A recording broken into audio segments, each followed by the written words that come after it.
Okay, तो ये video एक ट्यूटोरियल है जिसमें मैं तुम्हें नॉक्सकट के एनिमेशंस का फुल ब्रेकडाउन दूंगा। और हाँ, इस टॉपिक पर मैंने ऑलरेडी 2 पार्ट्स बनाए हैं, इस वीडियो के बाद उसको भी देख लेना। तो ये है पार्ट 3 ऑन नॉक्सकट स्टाइल एडिटिंग। इस वीडियो में सब कुछ बहुत सिंपल और इजी वे में एक्सप्लेन किया गया है, तो इसलिए इस वीडियो को एंड तक जरूर से देखना। तो बिना टाइम वेस्ट किए वीडियो को शुरू करते हैं। तो इस एनिमेशन को क्रिएट करने के लिए हम आ जाते हैं लाइट मोशन में। अब यहाँ पर आकर सबसे पहले तो मैं एक बैकग्राउंड को क्रिएट कर लूंगा। तो बैकग्राउंड क्रिएट करने के लिए मैं अभी एक रेक्टेंगल शेप को ऐड कर लिया है। अब 3 डॉट पर क्लिक करके स्ट्रेच टू कंपोजिशन एरिया कर दिया है। उसके बाद कलर एंड फिल में आता हूँ एंड यहाँ पर ग्रेडियंट में आकर इस ग्रेडियंट को सिलेक्ट कर लूंगा। एंड इस ब्लैक पार्ट को सेंटर में करने के बाद हमें क्या करना है कि इस ब्लैक को व्हाइट कर देना है एंड इस व्हाइट को ग्रे शेड में कर देना है। तो हमारा बैकग्राउंड कुछ इस तरीके का क्रिएट हो जाएगा। अब फिर से प्लस के ऑप्शन पर क्लिक करके मैंने एक राउंडेड रेक्टेंगल को सिलेक्ट कर लिया है एंड इसकी शेप को कुछ इस तरीके से क्रिएट कर दूंगा। इतना कर लेने के बाद एडिट साइज में जाऊंगा एंड यहाँ पर इसके रेडियस को 40 कर दूंगा। तो इसके साइज को मैं थोड़ा बहुत और एडजस्ट कर देता हूँ। तो इतना कर लेने के बाद इसको यहाँ पर सेट कर दूंगा। अब इसके कलर एंड फिल में जाऊंगा, इस ऑप्शन पर जाकर इस ऑप्शन पर क्लिक करूंगा एंड अपने थंबनेल के साथ इसको रिप्लेस कर दूंगा। तो बिल्कुल सेम साइज में हमारे थंबनेल के बीच में ये कुछ इस तरीके से आ जाएगा। अब मैं क्या करूंगा कि मुझे एक इसके थंबनेल के नीचे व्हाइट कलर का बॉर्डर बनाना है एंड उसके साथ साथ उसके बीच में ब्लैक कलर की शेडो भी देनी है। तो वो दोनों चीजें एक ही थंबनेल पर एक साथ नहीं हो पाएंगी। तो उसके करने के लिए मैं क्या करूंगा कि इस थंबनेल का एक डुप्लीकेट कर लूंगा। अब नीचे वाले थंबनेल में जाकर इसके कलर को मैं व्हाइट ग्रे शेड के बीच में कलर है उसको सिलेक्ट कर लूंगा। अब मूव एंड ट्रांसफॉर्म के इस्तेमाल से कुछ इस तरीके से कर लूंगा जैसे आप देख सकते हो। तो मैंने इसके कलर को ये कर लिया। अब मैं शेडो में जाकर इसके शेडो को इनेबल करूंगा। कलर को ब्लैक ही रखना है एंड साइज को इंक्रीज कर लूंगा एंड पोजीशन को X और Y दोनों को 20 कर लिया है एंड अल्फा को थोड़ा बहुत कम कर दूंगा, 80 तक कर दिया। तो अब हमारा कुछ इस तरीके से क्रिएट हो चुका है। अब मैं इन दोनों लेयर्स को सिलेक्ट करके इनका एक ग्रुप क्रिएट कर लूंगा। तो इतना काम हो जाने के बाद इसके मूव एंड ट्रांसफॉर्म में आऊंगा। शुरू में एक की फ्रेम को ऐड करूंगा एंड 30 सेकंड पर आकर एक और की फ्रेम को ऐड किया। अब फर्स्ट वाले की फ्रेम पर आकर कुछ इस तरीके से इसको ऊपर की ओर हल्का सा खींच दूंगा एंड इसमें इस कर्व को भी ऐड कर दूंगा। अब इसमें हल्का सा फेड इन इफेक्ट देने के लिए मैं क्या करूंगा कि ब्लेंडिंग और ओपेसिटी में जाऊंगा। इसके शुरू में की फ्रेम को ऐड करूंगा एंड एक 0.15 पर की फ्रेम को ऐड किया। अब फर्स्ट की फ्रेम पर आकर इसको 0 कर दिया एंड इसमें भी कर्व को ऐड कर दिया। तो हमारा कुछ इस तरीके से अभी तक बन चुका है। अब 30 सेकंड पर रहकर जहाँ पर हमारा ये पूरा नीचे आ जाएगा, इससे थोड़ा आगे जाऊंगा तो 0.45 पर आकर मैंने एक मार्क कर लिया है एंड यहाँ पर आकर मैं अपने टेक्स्ट को लिख लूंगा। तो जैसे कि यहाँ पर मूड है तो यहाँ पर मूड लिख लिया। इसके कलर को मैंने ब्लैक से कम ग्रे शेड में कर लिया है एंड इसके साइज को भी एडजस्ट कर लिया एंड कुछ इस तरीके से यहाँ पर प्लेस कर देना है। अब इसकी लेयर को डुप्लीकेट करना है एंड डुप्लीकेट के नीचे वाली लेयर जो हमारी मेन टेक्स्ट लेयर थी उस पर आना है। अब इसके कलर को और लाइट शेड में कर देना है एंड इसके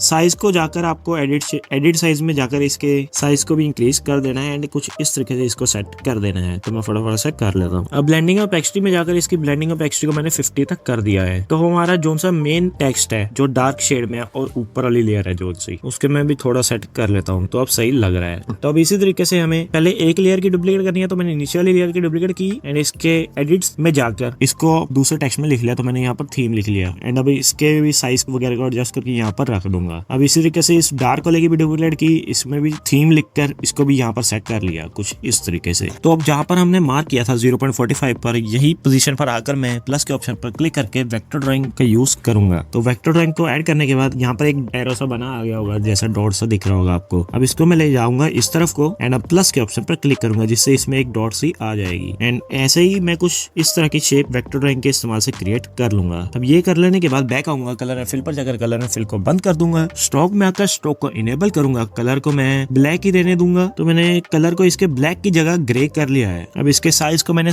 8 तक कर लिया है। अब एडिट पॉइंट पर जाकर इस पॉइंट पर आकर इस ऑप्शन पर क्लिक करूंगा जिससे ये कर्व शेप में हो जाएगा। अब अगले पॉइंट पर आऊंगा, फिर से उसी ऑप्शन पर क्लिक करूंगा एंड ये भी कर्व शेप में हो जाएगा। तो हमारी शेप कुछ इस तरीके से बन जाएगी। तो मुझे स्ट्रोक ज्यादा पतली लग रही है तो मैंने इसकी स्ट्रोक में जाकर इसकी स्ट्रोक को 10 तक कर लिया है। तो अब मैं इस स्ट्रोक वाली लेयर में एक इफेक्ट को ऐड करूंगा, स्मूथ एज, और इसको स्टैंडर्ड सेटिंग में ऐड कर लूंगा। अब इसकी स्ट्रेंथ को अपने हिसाब से कम ज्यादा कर लेना। तो मैंने इतना रख लिया तो हमारी शेप ये कुछ इस तरीके से बन जाएगी। तो अब मैं इसमें एक और इफेक्ट को ऐड करूंगा जिसका नाम है ड्राइंग प्रोग्रेस और इसको स्टैंडर्ड सेटिंग में ऐड कर लेना है। अब इसके एंड वाले में आना है और इसको 0 कर देना है। अब थोड़ा सा आगे आकर तो मैं 1.30 तक आया हूँ। एक और की फ्रेम को ऐड किया एंड इसको इंक्रीज कर लेना है। तो अब इसको मैंने 100 तक कर दिया है एंड अब इन दोनों के बीच में आकर स्टार्ट में आना है और शुरू में की फ्रेम को ऐड करना है एंड एक 1.20 से थोड़ा सा आगे तो मैं 1.30 तक आ गया हूँ, एक और की फ्रेम को ऐड किया है एंड अब इसको भी 100 कर देना है।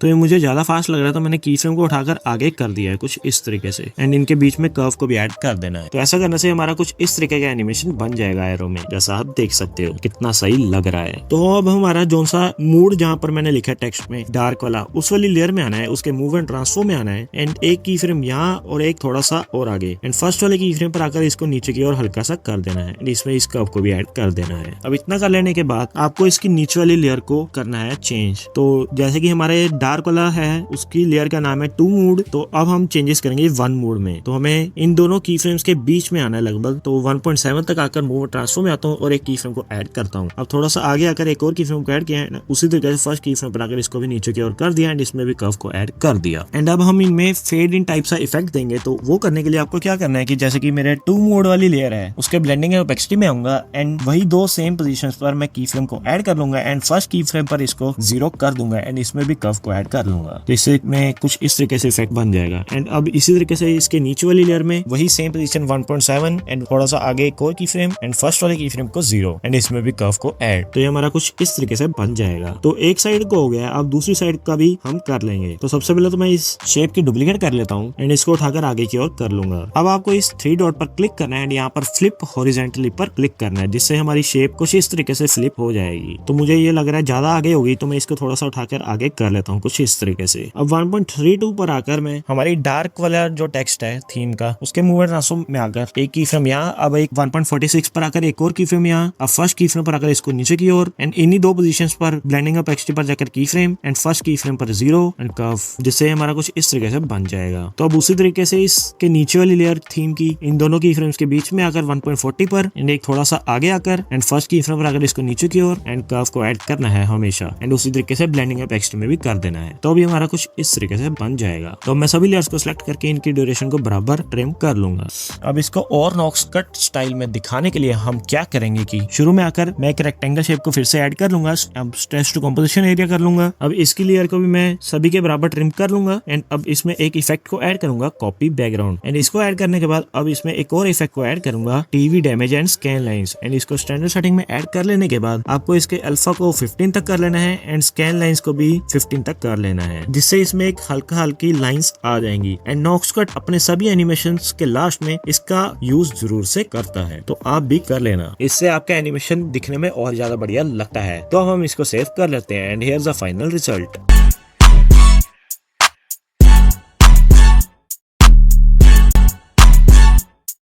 तो इस एनिमेशन को क्रिएट करने के लिए हम उसी तरीके से फिर से एक बैकग्राउंड को क्रिएट कर लेंगे। तो मैंने इस बैकग्राउंड को क्रिएट कर लिया है। अब इसमें मैं एक टेक्स्ट को ऐड कर दूंगा और लिख दूंगा 1 और एक फॉन्ट को सिलेक्ट कर लूंगा। तो मेरे पास एक फॉन्ट है कैलेश, मैंने उसको सिलेक्ट कर लिया है एंड अब इसके कलर को मैं ग्रे शेड में कर लिया एंड इसके साइज को अब मैं एडजस्ट कर देता हूँ। तो मैंने इसके साइज को इतना कर लिया है, बट मुझे अब इसका कलर थोड़ा ज्यादा लाइट लग रहा है। तो मैं क्या करता हूँ कि एडिट में जाता हूँ और यहाँ से कलर चेंज कर लेता हूँ। तो मैंने इस कलर को रख लिया है। अब मैं इस टेक्स्ट वाली लेयर की डुप्लीकेट कर लूंगा एंड अब इसके एडिट में जाकर इसके फोन के स्टाइल को मैं कोई अलग ले लूंगा। तो मैंने क्या किया, मैंने सिंपल ही इसका फॉन्ट ले लिया रोबोटो रेगुलर वाला एंड इसके साइज को एडजस्ट करके मैंने कुछ इस तरीके से साइड में रख दिया है। अब मैं क्या करता हूँ, इसकी भी एक डुप्लीकेट कर लेता हूँ एंड इसको भी साइड पर रख लेता हूँ कुछ इस तरीके से। तो अब मैंने नोटिस किया ये ज्यादा डार्क हो गया है इन टेक्स्ट का कलर। तो मैं क्या करता हूँ कि एडिट टेक्स्ट में जाकर इनके टेक्स्ट का कलर मैं लाइट कर लेता हूँ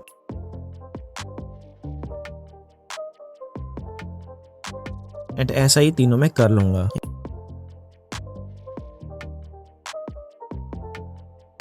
इन तीनों में कर लेने के बाद ये तीनों सेम तरह के लगने लग गए हैं। तो मैं क्या करूंगा कि मैं सेंटर वाले में मेन फोकस आना चाहिए। तो उसके लिए मैं क्या करूंगा, इन दोनों टेक्स्ट में ब्लेंडिंग या ओपेसिटी में जाऊंगा एंड इसकी ओपेसिटी को 65% तक कर दूंगा, जिससे ये लाइट हो जाएगा मेन वाले से एंड सारा फोकस मेन वाले पर आएगा, सेंटर वाले पर। तो अब उसी तरीके से इसकी डुप्लीकेट करके इस तरफ को सेट करूंगा एंड इसकी डुप्लीकेट करके इस तरफ को और सेट कर लूंगा।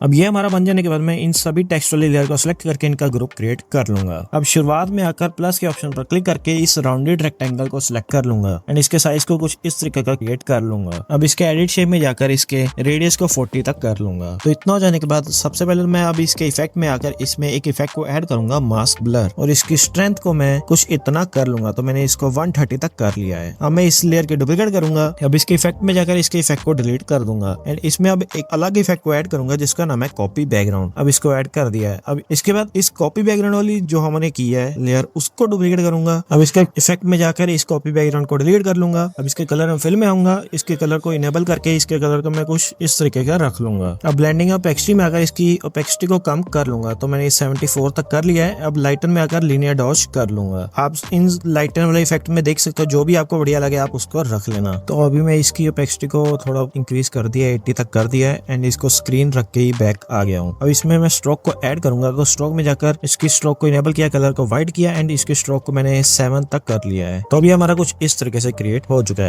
तो मैं थोड़ा सा आगे आ गया हूँ 0.30 पर एंड एक टेक्स्ट को ऐड कर लूंगा जो इसमें बॉक्स में दिखाना चाहता हूँ। तो यहाँ पर मैंने लिख लिया वॉइस ओवर / डायलॉग। अब इसके फोन का स्टाइल सेलेक्ट कर लिया। अब इसके कलर को मैंने डार्क ग्रीन शेड में कर दिया है कुछ इस तरीके का एंड इसको बिल्कुल सेंटर में बॉक्स के प्लेस कर देना है। मैंने इसके फोन का स्टाइल भी चेंज कर दिया। मैंने ग्रीफल डिस्प्ले नाम का एक फोन है उसको ऐड कर लिया इसमें। ये ज्यादा बढ़िया लग रहा है उससे, इसलिए मैंने ये किया है। अब हम इसमें एक इफेक्ट को ऐड करेंगे। तो इफेक्ट में जाकर टेक्स्ट वाले इफेक्ट्स में जाता हूँ और यहाँ पर से टेक्स्ट ट्रांसफॉर्म में आकर इस फेड अप बाय लेटर वाले प्रीसेट को सिलेक्ट कर लेंगे। अब इसके ट्रांसफॉर्म में आकर इसके लेटर की जगह वर्ड कर देंगे। तो ये हमारा कुछ इस तरीके से आएगा। अब बैक आकर मूव ट्रांसफॉर्म में जाऊंगा और इसको सेंटर में कर लेंगे कुछ इस तरीके से। अब मैं चाहता हूँ कि ये जो बॉक्स है तभी आए जब हमारा टेक्स्ट आए। तो उसके लिए मैं क्या करूंगा कि लगभग 0.45 पर आ गया। अब किसी भी एक लेयर पर इनमें क्लिक करता हूँ एंड ब्लेंडिंग और ओपेसिटी में जाकर एक की फ्रेम यहाँ एक 0.30 पर ऐड करूंगा एंड इस फर्स्ट की फ्रेम को 0 कर दूंगा एंड इसी तरीके से आपको इन तीनों बॉक्स वाली लेयर पर कर देना है। तो अभी हमारा कुछ इस तरीके से आ रहा है एंड ये कितना बढ़िया लग रहा है। अब आप इसको सेव कर सकते हो and here is the final result.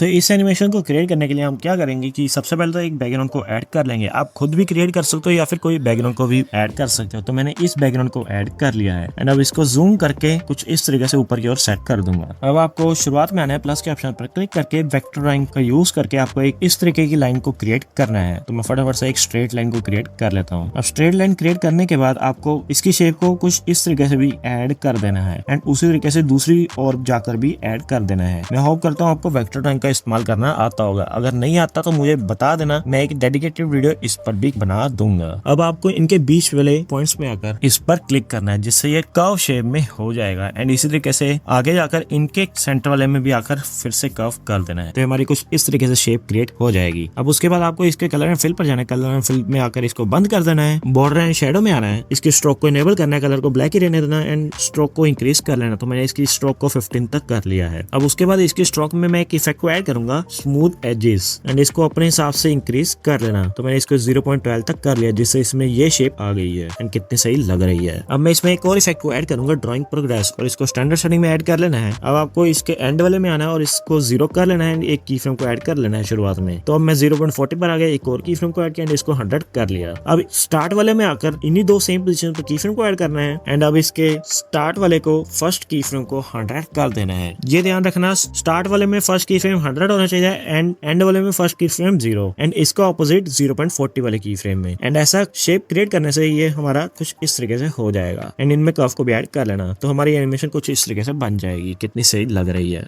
तो अब आपको थोड़ा सा आगे आना है। तो मैं 0.10 तक आ गया। फिर से वेक्टर ड्राइंग में आना है एंड अब आपको एक इस तरह की स्ट्रेट लाइन क्रिएट कर लेनी है। उसी तरीके से कलर फिल पर जाकर कलर को बंद करना है, स्ट्रोक में जाकर स्ट्रोक के कलर को ब्लैक कर लेना है, इनेबल कर लेना है इसको एंड इसको भी 15 तक कर लेना है। एंड अब बस आपको कुछ इस तरीके से इसके बिल्कुल बीचों बीच सेट कर लेना है। अब इसमें भी एक इफेक्ट को ऐड कर लेना है, उसी ड्राइंग प्रोग्रेस को स्टैंडर्ड सेटिंग में ऐड कर लेना है एंड अब इसके एंड वाले में आना है, एक की फ्रेम यहाँ पर ऐड कर लेना है एंड इसको 0 कर देना है एंड अब एक थोड़ा सा आगे आकर की फ्रेम को ऐड करना है एंड इसको 100 कर देना है एंड इसमें कर्व को भी ऐड कर देना है। तो ये हमारा कुछ इस तरीके से बन जाएगा। अब ये हो जाने के बाद हमें एक सर्कल शेप को ऐड करना है। इसके कलर में जाकर इसके कलर को मैं ब्लैक कर लूंगा एंड इसके साइज को कुछ इस तरीके से छोटा करके इसके ऊपर सेट कर लूंगा।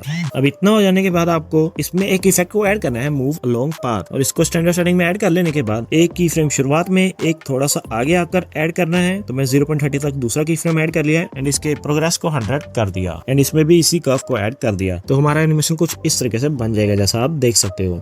तो मैं अपने टेक्स्ट को भी ऐड कर लेता हूँ। तो टेक्स्ट में मैंने लिख लिया विजुअल्स, इसके फोन का स्टाइल सेलेक्ट करके इसके कलर को मैंने ब्लैक कर लिया है एंड इसको कुछ इस तरीके से इसके ऊपर रख देता हूँ। तो अब इस टेक्स्ट में मैं एक इफेक्ट को ऐड करूंगा। तो इफेक्ट में जाकर टेक्स्ट वाले इफेक्ट्स में जाता हूँ, यहाँ पर टेक्स्ट प्रोग्रेस को ऐड कर लूंगा एंड इसमें टाइप इन वाला प्रीसेट ऐड कर लूंगा। उसके बाद इस कर्सर के आगे इसकी जगह इसको नन कर लूंगा। तो अब इतना हो जाने के बाद मैं क्या करूंगा कि इस टेक्स्ट को उठाकर इस बॉल की जगह पर रख दूंगा एंड अब मूव एंड ट्रांसफर में आऊंगा। एक की फ्रेम शुरुआत में एक थोड़ा सा आगे, जब ये हमारी पूरी बॉल ऊपर आ जाएगी सर्कल वाली एंड इसको ऊपर की ओर कर दूंगा एंड इसमें भी उसी कर्व को ऐड कर दूंगा। तो हमारा ये कुछ इस तरीके से बन जाएगा। कितना सही बन चुका है अभी हमारा ये। तो टेक्स्ट को छोड़कर इन तीनों लेयर्स को सिलेक्ट करके मैं इनका एक ग्रुप क्रिएट कर लूंगा। अब मैं 0.30 तक आकर प्लस के ऑप्शन पर क्लिक करूंगा, ऑब्जेक्ट्स में जाऊंगा और यहाँ पर नल को सिलेक्ट कर लूंगा। उसके बाद इस ग्रुप वाली लेयर को सिलेक्ट करूंगा एंड इसको इस ऑप्शन पर क्लिक करके नल 1 के साथ कनेक्ट कर दूंगा एंड उसी तरीके से आपको इस टेक्स्ट वाली लेयर को भी सिलेक्ट कर लेना है, नल के साथ कनेक्ट कर देना है। अब नल में आना है, शुरुआत में एक की फ्रेम को ऐड करना है एंड अब थोड़ा सा आगे आकर एक और की फ्रेम को ऐड करना है एंड इन्हीं दो सेम पोजीशंस पर स्केल में आकर भी की फ्रेम्स को ऐड कर देना है। अब सेकंड वाले की फ्रेम पर रहकर इसको कुछ इस तरीके से हल्का सा जूम कर लेना है और मूव भी कर लेना है, जिससे कुछ इस तरीके की एनिमेशन इसमें आ जाएगी। कितनी बढ़िया लग रही है। अब आपको अपनी पिक्चर को ऐड कर देना है। तो मैंने इस थंबनेल को ऐड कर दिया है एंड इस थंबनेल को ऐड करने के बाद इसके साइज को पहले छोटा कर लेता हूँ एंड कुछ इस तरीके से रख लेता हूँ। अब मैं प्लस के ऑप्शन पर क्लिक करके एक रेक्टेंगल को ले लूंगा, ये वाला राउंडेड रेक्टेंगल को। अब इसकी एडिट शेप में आकर इसके साइज को मैं थंबनेल जितना कर लूंगा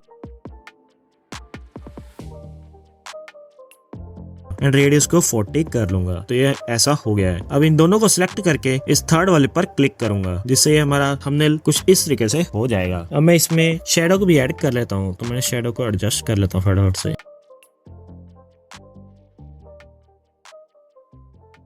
अब ये हो जाने के बाद इसके मूव एंड ट्रांसफॉर्म में आकर इसके स्केल में आकर इसके साइज को कुछ इस तरीके से एडजस्ट कर देता हूँ एंड इसकी पोजीशन को भी यहाँ पर रख लेता हूँ। अब इस लेयर की डुप्लीकेट करूंगा एंड इस तरीके से इस तरफ को भी रख लूंगा। इस तरीके से इसकी थर्ड डुप्लीकेट की एंड इसको भी यहाँ पर रख लिया। तो ये साइज ज्यादा बड़ा हो गया, तो मैं क्या करता हूँ इन सभी का साइज छोटा कर लेता हूँ और तो इक्वल सभी को कर देना है। तो मैंने सभी का साइज 500 कर दिया एंड सभी को यहाँ पर एडजस्ट कर देता हूँ फटाफट से।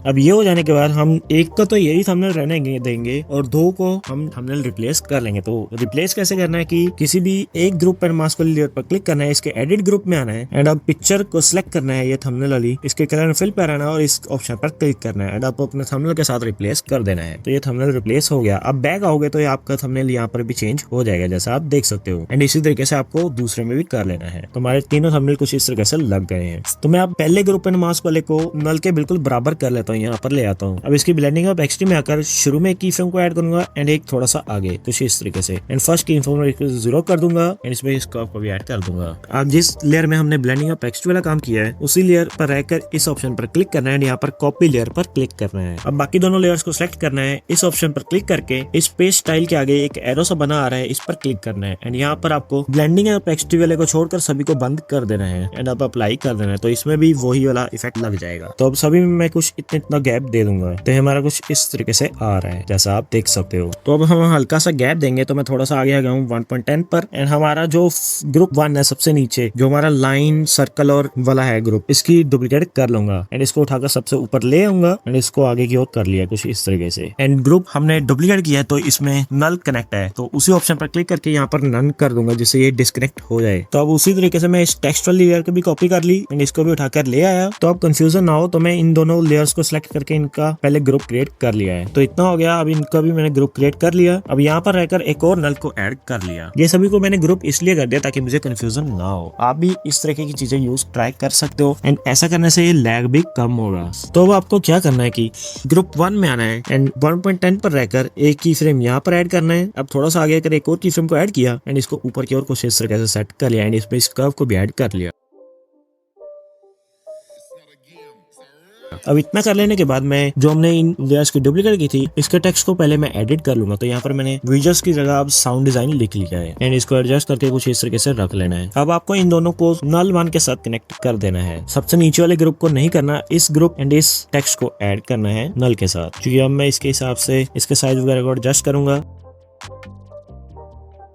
एंड इन दो पोजीशंस पर मूव में और स्केल में ऐड कर लिया है हमने की फ्रेम को। तो फर्स्ट की फ्रेम के हिसाब से हम इसको नीचे की ओर कर लेंगे कुछ इस तरीके से। तो ये हमारा कुछ इस तरीके से ऊपर की ओर आ रहा है। एंड अभी इस सेकंड की फ्रेम को मैं कुछ इस तरीके से एडजस्ट कर लूंगा। तो अब हमारा एनिमेशन कुछ इस तरीके से आ रहा है, कितना सही लग रहा है। तो अब यहाँ पर मैं साउंड बीट्स जिसको कहते हैं हम साउंड वेव्स, इनको ऐड कर लूंगा। तो मेरे पास ये पीएनजी बड़ा, मैंने इसको ऐड कर लिया है। एंड इसको ऐड करने के बाद सबसे पहले तो इसमें मैं एक इफेक्ट को ऐड करूंगा। तो मैंने वाइप इफेक्ट को ऐड कर दिया। एंड इसमें एक रीसेंट मिलेगा ट्रांजिशन इन डाउन, इसको ऐड कर लेना है जिससे इसमें कुछ इस तरीके से एनिमेशन बन जाएगा। अब मैं सभी लेयर्स को सेलेक्ट करके 330 तक ट्रिम कर लूंगा। तो अब हमारा एनिमेशन बनकर तैयार है। मैं इसको सेव कर लेता हूँ। And here is the final result.